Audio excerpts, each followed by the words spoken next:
গুনাহগুলো আপনি মাফ করে দেন। আল্লাহ শয়তানের দোগায় পড়ার ইচ্ছাকৃতভাবে ইচ্ছাকৃত করে আল্লাহ যত প্রকার গুনাহ করেছে গো মাবুদ, তার জিন্দেগীর গুনাহগুলো আপনি মাফ করে দেন।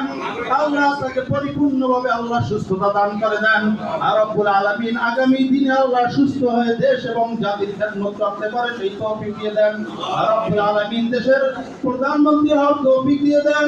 আর রব্বুল আলামিন ইসলামের এবং জাতির খেদমত করার তৌফিক দিয়ে দেন। আল্লাহ আমাদের ভাইস চেয়ারম্যান আরাফাত রহমান কোকোকে আল্লাহ করে আরাফাত আল্লাহ আমাদের ভাইস চেয়ারম্যান তারেক রহমানকে আল্লাহ আপনি পরিপূর্ণভাবে সুস্থ হয়ে দেশে আসা তৌফিক দান করে দেন। আর রব্বুল আলামিন দেশে এসে আল্লাহ জনগণের খেদমত করার তৌফিক দিয়ে দেন।